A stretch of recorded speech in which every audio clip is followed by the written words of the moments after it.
به نام خدای مهربان. سلام. تو این ویدیو میخوام در مورد گریفین صحبت بکنم. گریفین یکی از موجودات فرابعدیه که خب قبلا در واقع زمان باستان روی زمین خیلی بیشتر دیده میشده، اما الان جز موجودات فرابعدی شده و بوده 4 و 5 اونجا بیشتر هستش. و گریفین خب خیلی آثار ازش روی زمین هست و تقریبا دیگه هیچ شکی نیست در زمانی که گریفین توسط افراد زیادی دیده شده و زمان باستان واقعا بوده.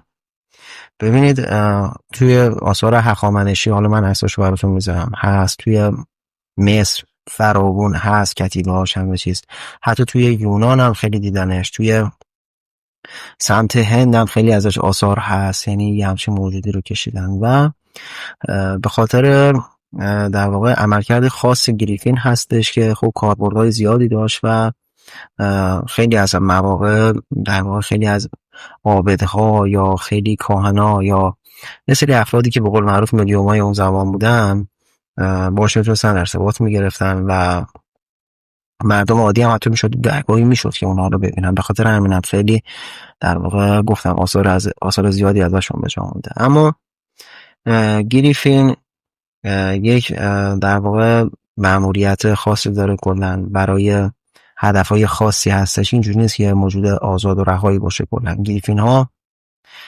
معمولا یا روی در واقع گنج های انرژیایی هستن یا روی دروازه ها، خصوصا خیلی بیشتر روی دروازه های بین بعدی خیلی فعال هستن و ممکنه که اونجا شما گریفین رو مشاهده بکنید. گریفین ها ترکیب شیر و عقاب هستن، یعنی پا و بدن شیر ولی سر عقاب، و بال هم داره که بالاش هم بالای عقاب میشه. و ببینید شیر به خاطر اون حالت قدرت خودش هستش، برای اینکه بتونه توی لایه‌های نزدیک به زمین هم در واقع اون قدرت خودش رو داشته باشه، اقتدار داشته باشه. میگم چون یه جور بیشتر نقش نگهبان و محافظه گریفین. و قسمت عقاب شکلش یعنی بالدارش هم برای پرواز بین بعدیه، یعنی بالای گریفین فقط برای یه پرواز عادی و ساده نیست. و گریفین رو ازش استفاده میکردن موجودات در واقع موجوداتی که الان فرابعدی هستن، برای اینکه بین بعدها پرواز کنن، بین بعدها برن و اصلا عبور از دروازه با گریفین خیلی براشون راحت‌تر میشد و اون زمان خب از گریفین ها بیشتر استفاده میکردن. در حال حاضر کاربرد گریفین برای مدیوم ها بیشتر الهاماتیه که غیر مستقیم بهشون میکنه، خصوصا توی گم فکنی هاشون. در واقع جایی که فضا خیلی سنگین باشه یا در واقع یا اصلا کلا چیز خاصی باشه، مثلا یه انرژی خاصی باشه، اینا رو از طریق الهامات ببینیم که حتی خودشون رو به اونها نشون بدن، در واقع پیغام‌های خودشون رو میرسونن. و گریفین الان چیزی که در واقع جریان داره، گریفین ها بیشتر روی سری کریستال های ماورایی، یعنی سری در واقع مرکز انرژی خاصی که در واقع توی ماورا هست، بیشتر توی اونجا هستن و خیلی کم پیش میاد که حالا مثلا با انسان ها برخوردی داشته باشن یا اونو ببیننشون. میگم بیشتر هم با از طریق الهامی، شاید با سری مدیوم ها، اونم مدیوم هایی که واقعا بتونن از فرکانسی توی بودهای 4 و 5 در واقع بگم فکنی داشته باشن. و توی بود 3 اصلا گریفین نداریم و گریفین الان میگم بیشتر اونجا هستش و دروازه های میان بودی و یه سری مراکز انرژی که در حد کریستال های ماورایی هستن، اونها رو در واقع محافظت میکنن. یه سری هم گریفین رو با دراگون و فینیکس اشتباه میگیرن. فینیکس و دراگون اینا حالا جدا باید در موردشون صحبت بکنم، ولی خب گریفین میگم بیشتر حالت نگهبان رو داره و اثر خاصی نداره، کار خاصی هم با مدیوما نداره. و میگم یه موقعی که نزدیک میشیدم، مثلا یه جای خاصی هم اگر نزدیک بشید به حالت مثلا الهام شاید بهتون در واقع پیام برسونه. خب ولی خب اینا خب توی گذشته خیلی بودن و آثاری که حالا ازشون هست در واقع خب زمانی که بود 3 بودن، خب خیلی گفتم خیلی مردم میدیدنشون و خیلی هم آثار ازش خیلی زیاده. گریفین جزء معدود موجودات فرابعدیه که در واقع یعنی اصلا حتی یه سری دانشمندا اصلا شک ندارن که همچین موجودی بوده. و به هر حال اونم هست و هنوز هم داره یک سری معمولیت‌های خاص خودش رو انجام میده و بیشتر هم تحت تسلط آرانوکی ها هستش گریفین. اما حالا که صحبت از فینیکس شد، بریم ما هم در مورد فینیکس هم یه سری توضیحات خدمتتون ارائه بدم. فینیکس همون پرنده آتشین در واقع معروفه دیگه. ما خودمون تو فرهنگ ایرانی بهش میگیم ققنوس. خب ققنوس هم یه در واقع حالا ما عادت کردیم میگم فینیکس. ققنوس یه پرنده خیلی فرکانس بالاییه و خیلی باستانیه و بسیار بسیار دیده می شده روی زمین. به خاطر همین چه ما ایرانی‌ها ققنوس داریم با همون ویژگی‌ها، هندی‌ها دارن، مصری‌ها دقیقاً همون شکلی که ما می‌بینیم می‌دیدیمشون دارن، این اجداد ما می‌دیدن با همون شکل کتیبه‌هاشون و همه چی هست. توی یونان هم همین شکله، یعنی غرب شرق همه بر مشابه دیدنش و روی زمین بوده و اینا گفتم اینا الان دیگه بازم میانبردی شدن و فرابردی شدن. فینیکس در واقع یه جور تنظیم کننده چرخه ها بوده دیگه. یعنی اگه مثلا در مورد ققنوس هم شنیده باشید، مثلا ققنوس یه موجود مرده رو میومد دوباره زنده میکرد، یعنی انرژی مرگ و حیات رو در واقع به تعادل میرسون و توی در واقع عالم خیلی موقع پیش میومد که یه سری انرژی ها رو به ازمهلال میرفتن و در واقع فینیکس وارد میشد و دوباره یه حیاتی میبخشید به اونها. یا مثلا یه موقع میشد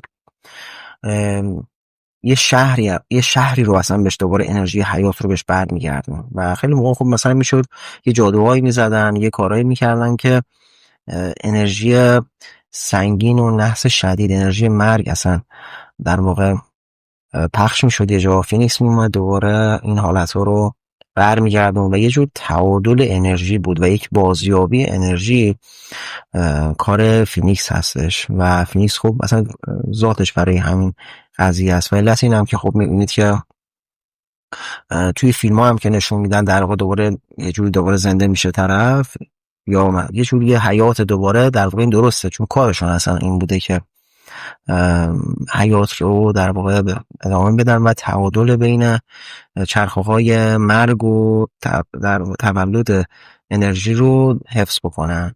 مثلا خیلی موقع میدیدیم که به عنوان مثال حالا هر جا که نشون میدادن، حالا خیلی طبق اون چیز خودش نشون نمیدادن، بیشتر حالت داستانی بود، یه چرخه‌ای که بسته میشه خب و یه چرخه‌ای که دوباره بخواد متولد بشه، اینجا کار فینیکسه که اون گذر رو مدیریت بکنه و حفظ بکنه اون تعادل رو و اون در واقع کیفیت انرژی ها رو و اصلا ماهیتشون به این شکلی که این موقع مثلا میدید خودش از خاکستر خودش دوباره متولد میشد که خیلی هم این مفهوم ما شاعرامون هم خیلی استفاده میکردن که مثلا ققنوس از خاکستر خودش متولد، چون دقیقا ماهیتشون به این شکل بود.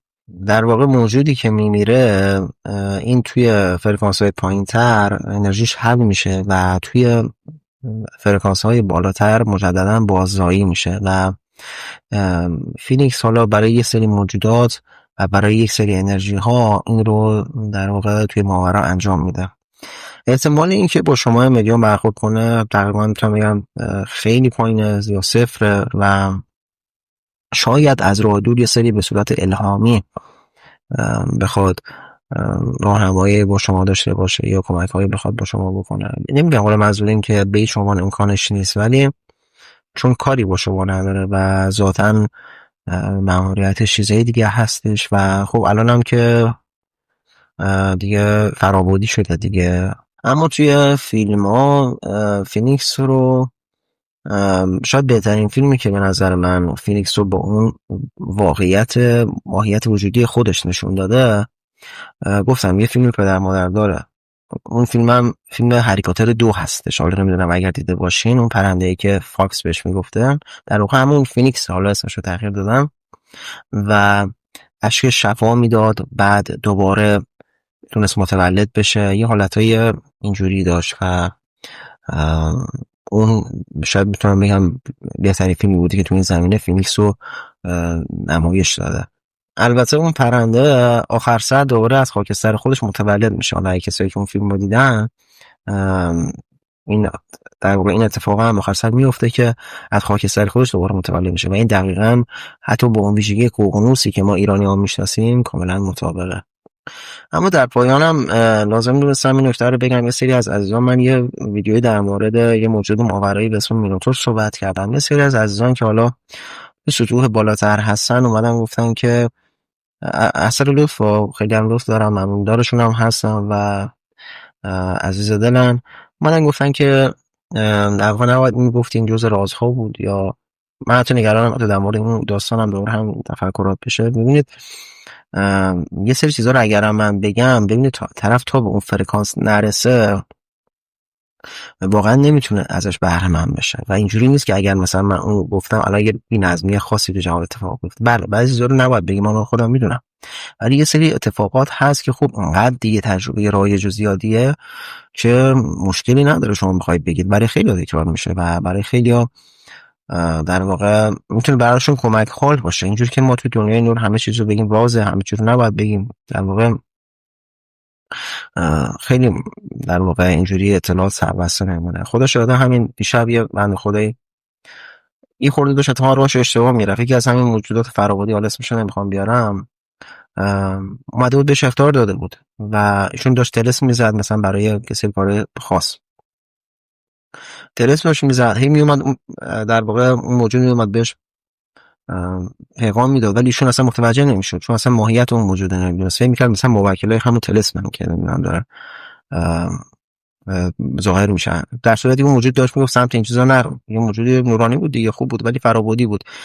چون آشنایی ها نیست متاسفانه خیلی موقع این پیام های این عزیزان بالاخره موجودات خدا هستن دیگه، اصلا درک نمیشه، متوجه نمیشه فرد و این باعث میشه که نیروهای تاریکی از این قضیه خیلی سوء استفاده بکنن. و البته من نیت دوستان عزیز رو درک میکنم. ببینید عزیز، من گفتم مثلا اگه با مینوتور برخورد میکنی آرامش رو تو حفظ کن، نمیدونم ادامه بده اون هزار توهای انرژی رو، ولی طرفی که تو اون فرکانس باشه همون که مینوتور از سمت از دور حتی به سمتش که حمله میکنه همون دقیقه بلند شده، در واقع خب بلند شده از تخت خوابش بلند شده برگشته به جسمش و اونجوری نیست که شما فکر کنید که در واقع آدمی که تو فرکانس نیست بتونه این مسائل رو رد کنه چون این علمو داره. اون علم اون زمانی به کار اون آدم میاد که اون طرف تو اون فرکانس باشه و اونجاست که اون به کارش میاد و اصلا در واقع اجازه میدن که یادآوری بشه براش و استفاده ببره از این قضیه. حالا به جای اینکه مثلا